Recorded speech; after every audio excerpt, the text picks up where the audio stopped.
नमस्ते दोस्तों, आप सभी का अवध हिंदी जंक्शन में स्वागत है। आज की क्लास में हम उपन्यास के अंतर्गत आचार्य हजारी प्रसाद द्विवेदी का उपन्यास पढ़ेंगे। एग्जाम की दृष्टि से महत्वपूर्ण है ये। आचार्य हजारी प्रसाद द्विवेदी ऐतिहासिक उपन्यासकारों में वृंदावन लाल वर्मा के बाद सबसे महत्वपूर्ण आचार्य हजारी प्रसाद द्विवेदी जी ही हैं। इन्होंने 4 प्रमुख उपन्यास लिखे। प्रमुख उपन्यास से बाणभट्ट की आत्मकथा 1946 ईस्वी। इसमें इतिहास की दृष्टि से छिद्रान्वेषण की गुंजाइश नहीं है।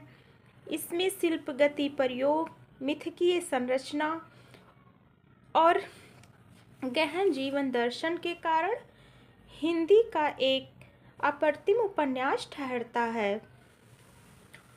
इसके प्रमुख पात्र हैं महामाया, निपुणिका, सुचरिता, भट्टिनी, न्यूनिया, बाणभट्ट, बिरति, वज्र। यह एक क्लासिकल रोमांटिक उपन्यास है। बाणभट्ट की आत्मकथा कैसा उपन्यास है? तो यह क्लासिकल रोमांटिक उपन्यास है। द्विवेदी जी का अगला उपन्यास है चारुचंद्र लेख 1963 ईस्वी। इसमें भारत के प्राचीन इतिहास में संबद्ध राजा सातवाहन तथा चंद्रलेखा की कथा है। चारुचंद्र लेख में किसका वर्णन है? तो राजा सातवाहन तथा चंद्रलेखा की कथा का वर्णन है। इस उपन्यास की मूल कथा प्रबंध चिंतामणि से ली गई है। इस उपन्यास पर चीनी युद्ध की छाया है। देश की आंतरिक विकृति है, जन जागृति है। आचार्य हजारी प्रसाद का अगला उपन्यास है पुनर्नवा 1973 ईस्वी। नायक है लोरिका और नायिका है चंदा। इसमें निजंधरी कथाओं का उल्लेख किया गया है और सम्राट चंद्रगुप्त और भट्टारक की ऐतिहासिक श्रृंखलाएं यहाँ टूटी हुई हैं। आचार्य हजारी प्रसाद जी का अगला उपन्यास अनामदास का पोथा 1976 ईस्वी। इसमें रैक्य मुनि अपने जीवन की सार्थकता जनता की सेवा में देखते हैं। वो भिक्षुकों को अन्न और पिपासुओं को जल, निराशों को आशा और मरणोन्मुखों को अमृत प्रदान करना ही जीवन की सबसे बड़ी उपलब्धि है। और इस उपन्यास का कथा सूत्र छंदोग उपनिषद में मिलता है। इस प्रकार से हमने हजारी प्रसाद के उपन्यास पढ़े। एक और उपन्यासकार हैं भीष्म साहनी। इनके बारे में अध्ययन करेंगे। भीष्म साहनी प्रगतवादी उपन्यासकार हैं। इनका प्रमुख उपन्यास है झरोखे 1969 ईस्वी। झरोखे 1969 ईस्वी। इसमें आर्य समाजी संस्कारों, मध्यवर्गीय परिवार में घटित छोटी छोटी घटनाओं के स्मृत चित्रों के रूप में सजोया गया। भीष्म साहनी का अगला उपन्यास कड़िया 1970 ईस्वी। या यूजीसी 2013 में आया हुआ प्रश्न है। इसमें विपरीत संस्कारों वाले मध्यवर्गीय पति पत्नी का जीवन कथा कही गई है।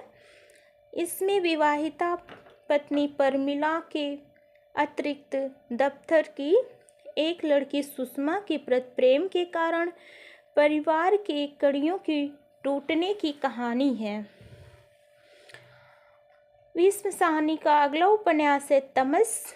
यह बहुत इम्पोर्टेंट है। तमस 1973 ईस्वी। इसमें विभाजन के समय सांप्रदायिक दंगों को आधार बनाया गया था। यह भीष्म साहनी का सर्वाधिक चर्चित उपन्यास है।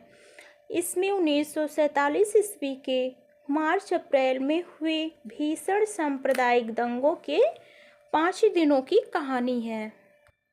इस रूप में प्रस्तुत की गई है कि हम देश विभाजन के पूर्व की सामाजिक मानसिकता और उसकी अनिवार्य परिणति की विभीषिका से पूरी तरह परिचित हो जाएं। इस पर इन्हें साहित्य अकादमी पुरस्कार मिला है। तमस पर भीष्म साहनी को साहित्य अकादमी पुरस्कार मिला है। एग्जाम की दृष्टि से महत्वपूर्ण है ये। भीष्म साहनी का अगला उपन्यास है बसंती या बसंती 1980 ईस्वी। इसमें एक ऐसी लड़की की कहानी है जो दिल्ली की झुग्गी झोपड़ी में पली है। उसका भाग्य झुग्गी झोपड़ी से जुड़ा है। जैसे झुग्गी झोपड़ी बार बार उजाड़ा जाता है, वैसे बसंती का जीवन भी बार बार उजड़ता है। मायादास की माड़ी भीष्म साहनी का अगला उपन्यास है मायादास की माड़ी या मैयादास की माड़ी या मायादास की माड़ी 1988 ईस्वी। यह भी यूजीसी 2013 में आया हुआ प्रश्न है कि यह उपन्यास किसका है। मायादास की माड़ी यह भीष्म साहनी का दूसरा महत्वपूर्ण उपन्यास है। इसमें 19वीं सदी के मध्य से 20वीं सदी के पूर्वार्ध तक का इतिहास मायादास की माड़ी हवेली को केंद्र बनाकर प्रस्तुत किया गया है। मायादास खालसा राज के प्रति समर्पित है। वह सामंतीय मूल्यों का प्रतीक है। धनपत उसके बाद की पीढ़ी का प्रतिनिधि है। वह अंग्रेजी राज के प्रति वफादार है। इस उपन्यास के माध्यम से भीष्म साहनी ने 3 पीढ़ियों की सामाजिक सांस्कृतिक चेतना के कर्मिक विकास का प्रामाणिक इतिहास प्रस्तुत किया है। भीष्म साहनी का अगला उपन्यास है कुंतो या कुंती 1993 ईस्वी। इसमें विभाजन पूर्व पंजाब के एक आर्य समाजी संस्कारों वाले परिवार की कहानी कही गई है। इसमें नारी जीवन की समस्या है। कुंतो या कुंती में नारी जीवन की समस्या है। भीष्म साहनी का अगला उपन्यास है नीलू नीलमा नीलोफर सन 2000 ईस्वी में। इसमें 2 नारी पात्रों नीलू नीलोफर और नीलमा की कथा का वर्णन है।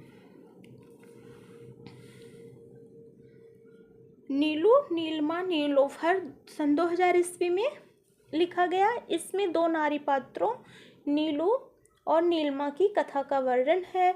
नीलू एक मुस्लिम बालिका है। वह सुधीर हिंदू युवक को प्यार करती है। नीलमा एक हिंदू युवती है। वह अल्ताफ मुस्लिम युवक से प्रेम करती है। सामाजिक मर्यादाओं के भीतर दमित और कुंठित होकर दोनों विडंबनापूर्ण जीवन व्यतीत करती हैं, जिसमें हिंदू मुस्लिम सांप्रदायिक समस्या का समाधान के लिए व्यक्ति को भीतर से बदलने का वर्णन है। इस प्रकार दोस्तों वीडियो अच्छी लगी तो चैनल को सब्सक्राइब करें, लाइक करें, शेयर करें। धन्यवाद।